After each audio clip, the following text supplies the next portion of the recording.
right, welcome back to our program, The Breakfast Show, and we're going to discuss now Denmark. Denmark is a country in Northern Europe. It's together with Greenland and the Faroe Islands, comprises of the Kingdom of Denmark, and it's a constitutional monarchy with a parliamentary system of government, and it has been a member of the European Union since 1973, also a founder member of NATO and the OECD. Denmark is also a member of the Organization for Security and Cooperation in Europe, the OSCE. And we're going to discuss the Denmark before and after the revolution. There's a lot of ties, especially the economic and business ties, and leading those economic and investment companies and investment projects in Egypt is one of the main businessmen, not just Egyptian, European businessmen, but one of the main businessmen in Europe who's been honored with a lot of awards in Denmark and in Europe, is Dr. Enan Galaly, who is with us this morning in our breakfast show. Thank you, sir, for joining us. Thank you. Dr. Enan, it's an honor having you with us. Now, you are the Knight of Denmark and also the Denmark's ambassador of historic relations. You are the first to obtain these two prestigious titles. Tell us more about it. Yes, it was an honor for me to have these titles and to develop myself and representing an Egyptian and as a foreigner in European country that can respect our traditions, our existence, and also our what you call it, human and nationality. Mm-hmm. It was my goal in Denmark was only to achieve respect and experience. Mm-hmm. It was never a goal when I came there to achieve any honor or money or companies or to own companies or whatever it is. I slept in the streets, eat from the garbage cans, and many times I am proud to sit beside the Queen of Denmark and in front of the Crown Prince. Yes, you take pride in this because when you were honored with the latest title, that is the Ambassador of Denmark for Historic Relations, the Danish Foreign Minister introduced you in her speech, and she said this is the Egyptian dishwasher who came to Denmark with nothing, and now he is sitting with the kings and queens of Europe. So it's a great honor. I never expected that I will achieve 1% from the respect. It was my goal when I left my country and when I faced problem in a foreign countries, and I never expect to achieve the experience I have achieved even with 1% what I achieved. Mm-hmm. In my speech from just a few days ago, I said I came to this country and I have nothing in my pocket, no money in my pocket, I have no education, I have no knowledge of languages, and the only thing I have had in my luggage, it was my tradition and the values, human values, religion values, which I growing up from Egypt. This great achievement, or this move from the very first beginning to become a major businessman and a major honorable person in Denmark and Europe, how did it happen? You worked at the tourism and most of your investments in tourism. Can you tell us more about that, how it happened? It's only happened because when you are hungry in the street, the hotel industry and restaurant industry, it's the only thing they can give you the meal you need. I don't need money, and therefore when I cannot found any job to get just to get my meal, I was tired to eat from the garbage cans every day in so many weeks. So I offered to work a whole day just to get a meal, and I got it. And this was the start for my career in the hotel industry. Not because it was my goal to achieve something in the hotel industry, It's just my goal to get a bed to sleep on and get a meal a day. Sir, you are now Denmark Ambassador of Historical Relations. What is your vision? What do you intend to do in order to restore ties between Denmark and Egypt? Not restore, because there are very good relations. As Yasser mentioned, during the revolution, the Danish Prime Minister was, or rather Minister of Foreign Affairs, strongly condemned the Egyptian authorities' actions against the protesters. She was one of the forthcoming people. So what do you intend to do? Because Egypt needs now the support of all countries, particularly a country like Denmark. So what do you intend to do? I'd like to mention the relation between Denmark and the Arab world and the Middle East started from 250 years ago. At that time, Denmark and this area was not so rich like it is today. The only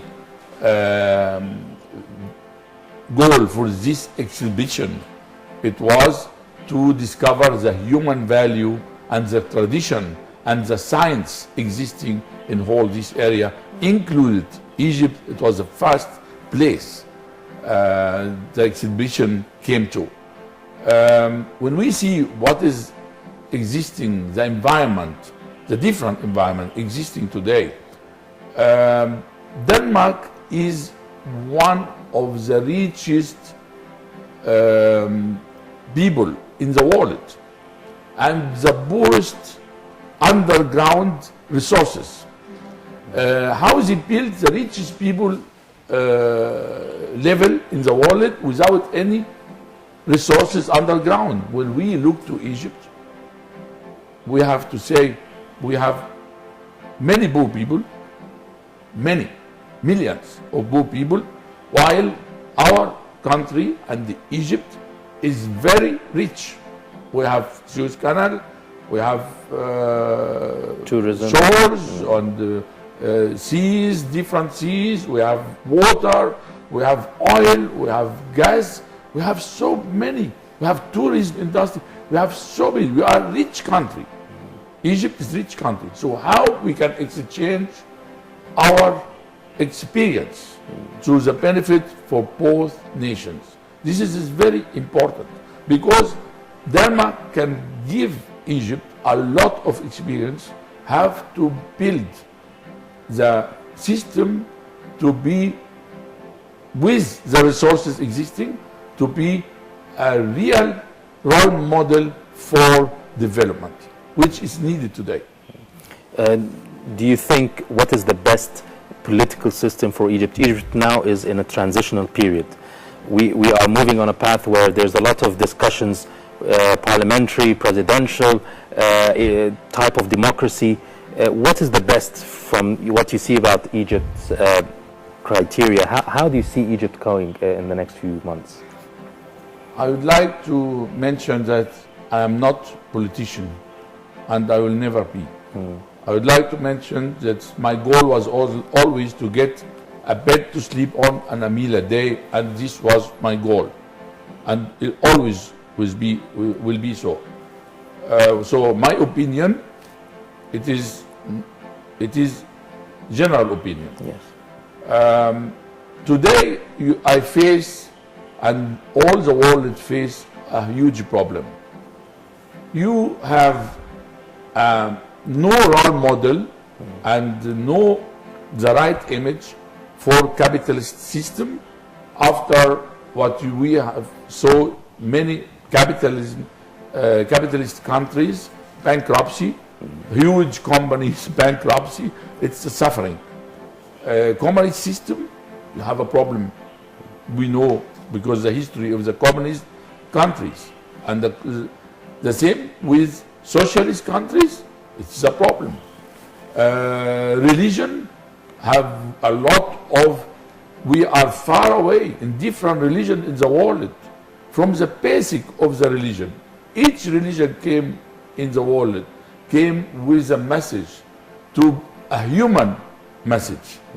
And all these basics, doesn't matter which system existing in the world today, it is like you have not the right role model for any revolution in the world. So this is a confusing for each revolution. I think the right way that all the world have to go back to the basic of the socialism, to the basic of democracy.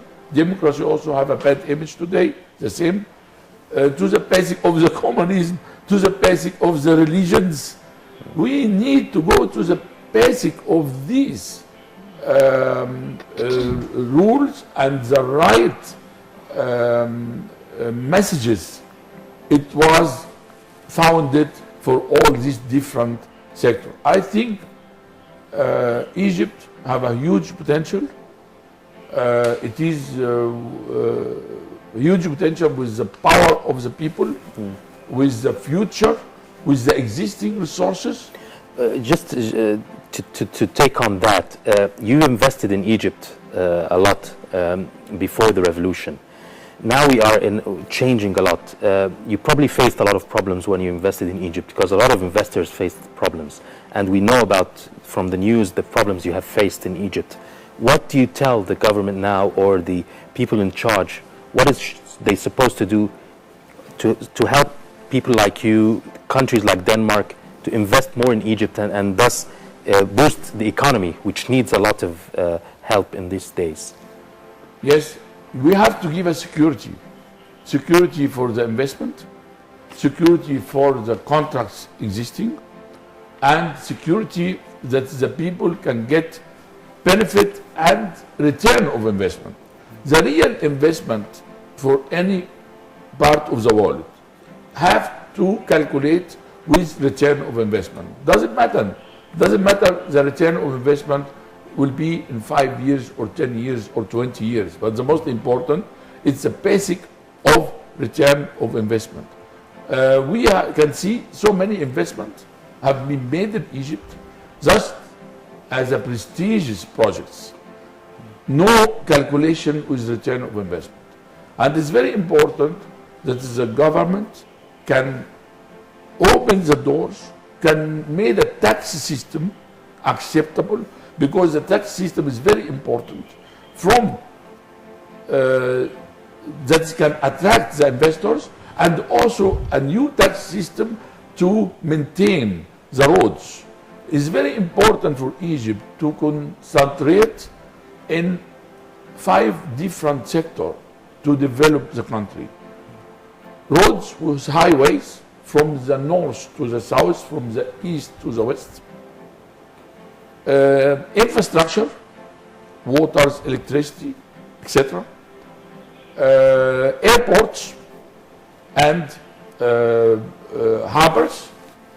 And after that, I say communication system, and I think our communication system one of the top of the world.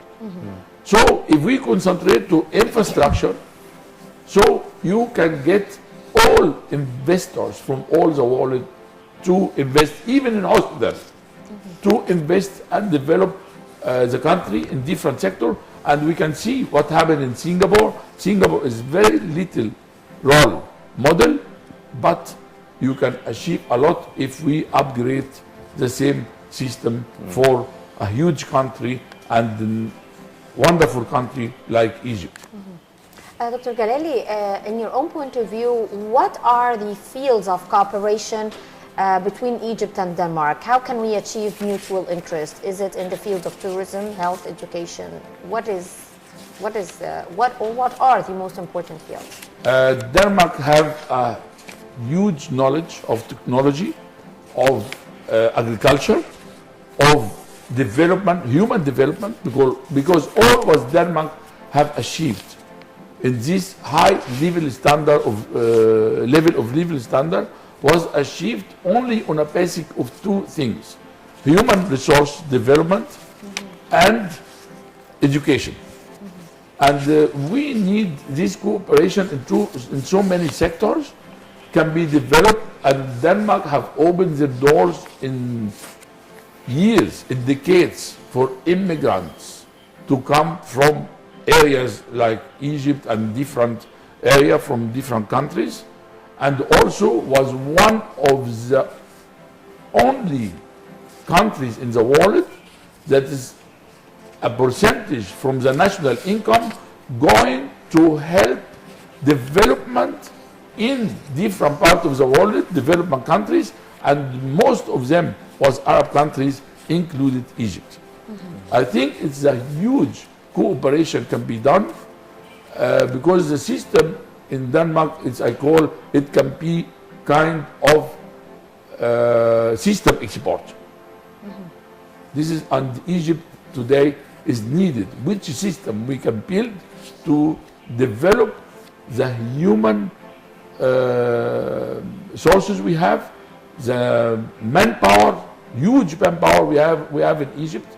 They need to be developed, and this, I think, Denmark is very, very role model for that. Dr. Enan Galaly, you are certainly an Egyptian role model for everyone, and we would like to thank you very much for being with us. Mr. Enan Galaly was with us today. He is the Knight of Denbroge and Denmark Ambassador of Historic Relations. Thank you very much, sir, for your time. Thank you. Thank you very much, sir. And we go now to report on future investments in Egypt, and that report is by Raghda Abou Leila.